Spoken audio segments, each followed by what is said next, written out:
কেন ওসমান হাদি কেন? এখানে তো আরো বড় বড় থাকতে পারতো, মির্জা ফখরুল টার্গেট হইতে পারতো, ওনাদের ডাক্তার শফিকুর রহমান। ভারত বিরোধী বক্তব্য তো কেনা দেয় বাংলাদেশে এখন, সরকার বিরোধী সবাই বক্তব্য দেয়, তার বাইরে যায় এনসিপি তারাও দেয়। তাই বলে ওসমান হাদি কেন টার্গেট হবে? আমি এই মার্ডারের মানে ওসমান হাদিকে টার্গেট করার মধ্য দিয়ে আসলে বেনিফিশিয়ারি কি, আমি এটা বুঝে উঠতে পারি না। কিন্তু আমরা ওই কে বেনিফিশিয়ারি হোক বা না হোক সেটা বড় কথা না।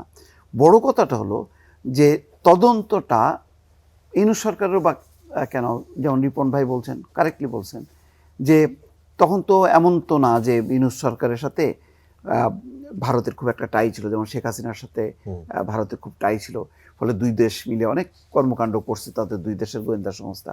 তো ইউনূস সরকারের সময় তো সেরকম হওয়ার কথা না। তাহলে সেটা ঘটে গেল কিভাবে? তাহলে কি আমরা বুঝবো যে মমতা ব্যানার্জির এই বক্তব্য অনুযায়ী যে আসলে উপরে বিরোধিতা, ভেতরে ভেতরে ঠিকই দুই দেশের গোয়েন্দা সংস্থা, অথবা ইউনূস সরকারের হয়তো উপরে ছিল কিন্তু ভেতরের প্রশাসন বা অন্যান্য যন্ত্র গোয়েন্দা সংস্থার যেই মেকানিজমটা, সেটার সাথে কি তাহলে ভারতের টাই ছিল? মানে এত বড় কাহিনীটা হবে কেন? ভারত কেন ওসমান হাদিকে করে? এখানে উনি তো জামাতেরও কোনো প্রার্থী ছিল না, বিএনপিরও প্রার্থী ছিল না, তাহলে ওসমান হাদি কেন? এই প্রশ্নের কিন্তু আমি উত্তরটা খুঁজে পাই না। আবার ওসমান হাদি ঠিক আছে হইল, তারপরে তার হত্যাকাণ্ডকে ঘিরে বাংলাদেশে যা যা ঘটলো সেটার বা ব্যাখ্যা কি, সেটা কেন?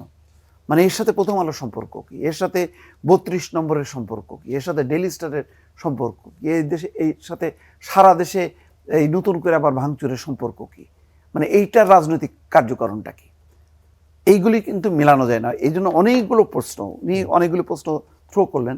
আমিও আর একটা প্রশ্ন থ্রো করলাম যে ওসমান হাদি টার্গেট হলো, মারা গেল, এটা 8-10টা মার্ডারের মতনও, যেমন বহু এরকম হত্যা মামলার যারা মার্ডার করে ওই পালানোর কিন্তু রাস্তা একটাই।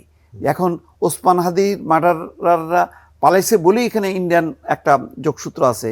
তাহলে এই যে অসংখ্য যারা মার্ডার করে ভারতে পালা যায়, তাহলে তারাও কি এই একইভাবে ইন্ডিয়ান ছত্রছায়ায় থাকে? এটাও আমার প্রশ্ন। তো যেহেতু রাজনৈতিক কর্মী ওসমান হাদি, সে কারণে এখন সন্দেহ হচ্ছে। মমতার এই বক্তব্যে আরও একটু সন্দেহটা বাড়ায় দিল।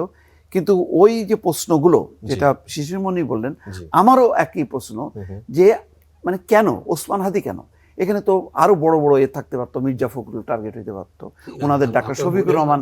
যে মানে জম ঘোরাঘুরির কারণ নাম না বলাই ভালো।